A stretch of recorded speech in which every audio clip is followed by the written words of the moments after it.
Martin, it's been a fortnight since we spoke. It's been a busy fortnight.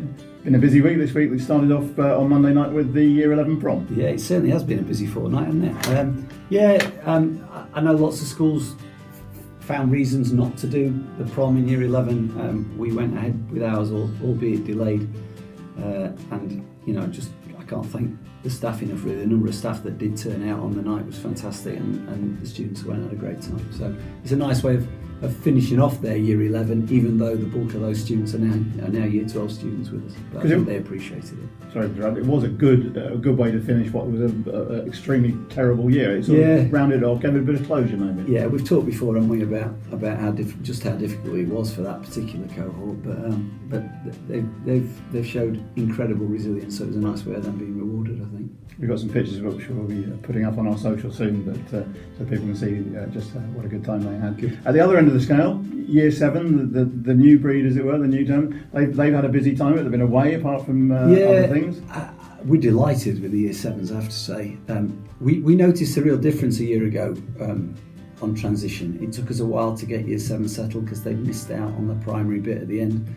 This new lot have come in, they're settled in really quickly. They've been here 2 weeks, they're strutting around the place as though they've been here 2 years. And the vast majority have been away in a residential this week, so they've already got that experience of the wider stuff. So yeah, we're expecting great things from the Year 7s. They're turning up in great numbers at sporting practices. They're getting involved with the drama and the dance and the music already. So yeah, Touchwood, it's been a really good start from them. We've just got to capitalise on it now. I went to the Dartmoor Activity Centre in Broadleys, and that's within 2 weeks of starting. That's getting them off on the right unfortunately, I haven't been allowed out. I didn't let myself go up there this week, but there were plenty of staff that did. They've come back. There were a few nerves, which you'd expect, but they've come back having had a great time. And really importantly, they're out of their comfort zone a bit. They've been doing bits of canoeing. They've been doing bits of things that they wouldn't normally do, and they've stayed overnight. So. Great way for them to start, and it also sets the tone for what we stand for. You mentioned transitions there. Now transitions are very, very important for everybody, and Lipson have been putting on school tours. You had an open evening, of course. We've been putting on school tours for fifth formers and sixth form, years 5 and 6. Yeah. Tell me a bit about that. So open evening, first of all, we had a great turnout at open evening, but I always say to the parents, open evening is just really us showing off. If we can't put on a show on open evening, then we shouldn't be doing what we're doing. So for me, the tours during the day are the ones that matter. It's becoming a cliche now because I say it so often, but I can't hide 1,100 students, and nor would I want to. So getting the parents out, wherever possible, myself or one of the senior team take those tours round. We give them a real flavour of the school.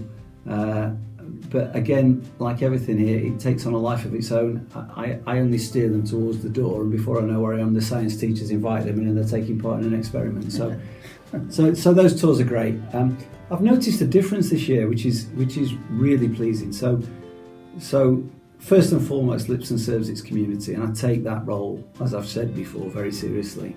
But we are starting to pick up parents from a little bit further afield. And it was quite nice this week. I spoke to 2 or 3 parents. They obviously got really bright students with them, and they were talking about coming to have a look round because they think we're a bit different. They do. Well, I'll take that. We are trying to do things a bit differently. We'll carry on with our mantra that it's all about getting results at the end of their time with us, but it's the way we do things. And again, this emphasis on relationships and kindness and looking at the whole child, as well as making sure they achieve, that's what we set our stall out to do. That message seems to be getting out there now, which is nice. And the beauty of those tours is that they can actually see that in action. It's not something you're putting on. It's not a show. It's not like you say showing off the open evening. Honestly, I don't tell the teachers about when they're coming in. I don't have a design route. The students decide. I ask them what bits they want to go and see, and that's where we take them. So there's nothing contrived about it. What you see is what you get with us, really. But we've still got another 2 or 3 weeks. We'll take more bookings on those tours. The more people we can get to show round, I think the better it'll be for us. One thing which we haven't talked about before, but which I think is sort of relevant to the whole school philosophy, is the start of the Monday clubs, which is starting up now. There's a lot of extracurricular activity. Wow. I mean, I've been in the assemblies this week where Mr. Goodman has been talking about our offer, our wider curricular offer is phenomenal now. I'm looking at slides where we're talking about Dungeons and Dragons clubs and chess clubs and Minecraft, and then you throw in the dance, the drama, the music, the PE.